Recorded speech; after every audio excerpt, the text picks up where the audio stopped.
Call Dr. Megan Woods. Mr. Speaker. Thank you, Mr. Speaker, and I'd like to acknowledge this House and my first contribution back here this year. And Mr. Speaker, it's not with any joy that I'm giving the last of my many contributions on this piece of legislation, having sat through, along with many colleagues, literally hundreds of submissions of members of the professions in both across the teaching profession, across the tertiary sector, and hearing from people who are, as the government would no doubt put it, the consumers of this product, tell us that these were not changes that were wanted. And Mr. Speaker, these are fundamental changes to our education system. And we have two very different changes weaved together in one piece of legislation. So on one hand, we have some legislative changes that are going to fundamentally change how it is that our teaching profession is organised in our primary and our secondary schools. And then hidden under the cloak of this legislation, we're slipping in something that undermines centuries of evolution of how it is that we govern our tertiary institutions and what has evolved across the Western world in terms of how we protect freedom of thought, freedom of expression, and the rights of academics to be able to pursue those lofty goals. It goes without saying that Labor does not support this legislation. We have opposed this legislation consistently throughout because it is bad legislation. This is not legislation that has identified a problem and sought to create a solution. It is, in fact, the latest in a line of terrible education decisions by this government. Labor believes in delivering a world-class education system for our children, and National believes in fiddling with the bureaucracy. And we've seen that across a range of education measures over the last couple of terms. Under National, we have seen literally a litany of failed initiatives in this area and a decline in our international rankings from a government that is unable to even pay its teachers. This is a government that has mucked up education to this extent. And this is not something we take any joy from. Because, Mr. Speaker, when we heard the State of the Nation speeches from our respective leaders a few weeks ago, the lines were very clearly drawn. For Labor, it is about jobs, and it's about making sure that we have people equipped to take those jobs with the requisite skills and education.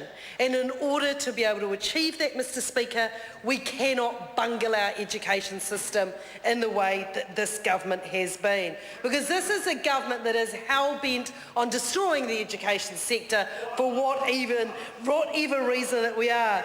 National needs to wake up and realise that their vision for education is not New Zealanders. So if we take some of the changes that the government is proposing in this legislation in the secondary area, at present, schools have a great amount of flexibility in order to get people that aren't qualified and aren't registered where they need to fill those gaps. And this is called the limited authority to teach.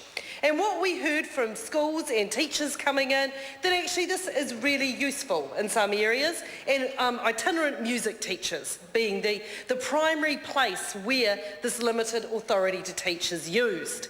And Mr. Speaker, what happens at the moment before we pass this bad piece of legislation is that if a school has a gap and it cannot hire a teacher in that area, it applies for this limited authority to teach. And if the limited authority of teach applies to that school, and they have the right to bring in someone with expert skills but lacking a formal teacher qualification and registration.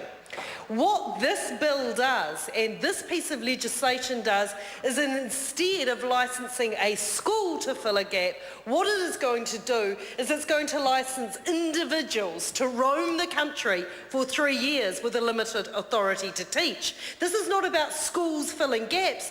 This is about the government downgrading the respect for the profession and having people who are neither qualified or registered teaching our children. I don't want a non-registered registered or non-qualified doctor treating me if I'm ill, and I certainly don't want non-qualified and non-registered teachers teaching in our schools. This is too important to get wrong.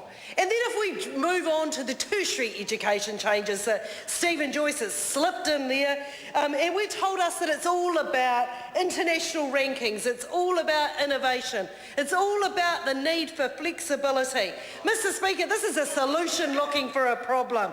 Other members have talked about the size of councils. Let's go through some of those. MIT with 72. Is that something slipping down the international rankings? Is that an institution, the Massachusetts Institute of Technology, that can't get innovation right?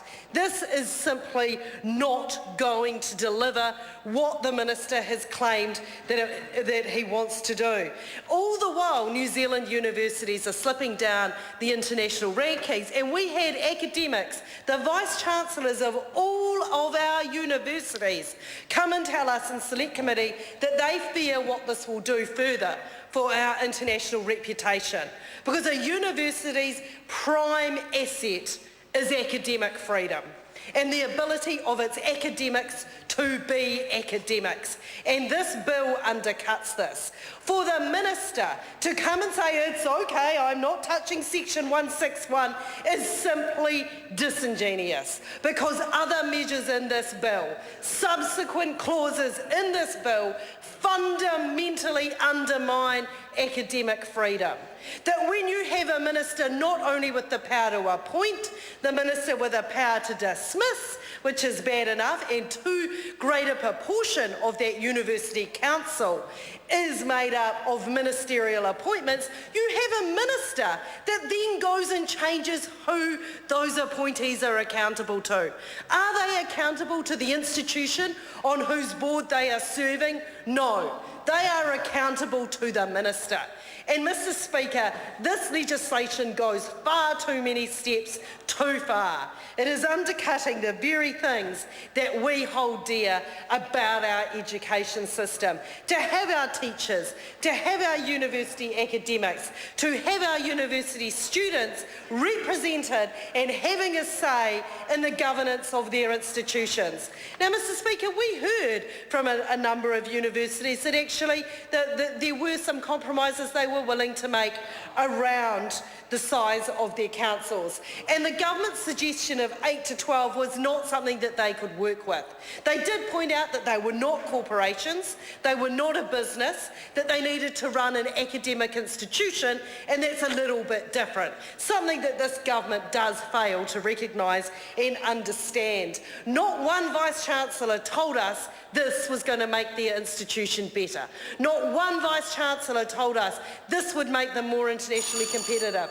Not one Vice-Chancellor told us this would increase their ability to innovate. And not one Vice-Chancellor told us this was going to make the New Zealand education sector better.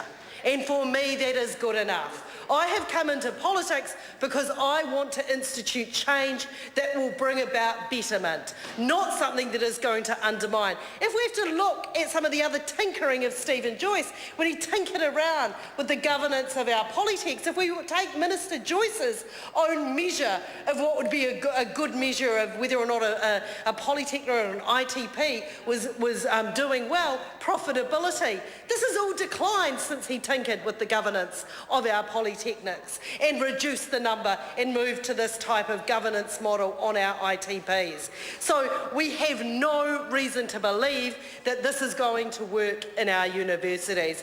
We have been told consistently by the very people that know and understand, who have a huge stake in the game in tertiary education in New Zealand, that it's not going to work. We are going to limit academic freedom. We are stifling the student voice. We are stifling the staff voice. And to say universities can choose to appoint these to their boards is not good enough. It is our job as legislators in this country to enshrine in the act that governs how tertiary education is administered in this country, to offer that legislative protection and not just leave it to the whim of an institution that can be downgraded in the past. Mr. Speaker, This legislation is not good legislation. It is not going to improve our education system, whether they be at primary, secondary or tertiary level, and we oppose it strongly. I call Todd Barclay.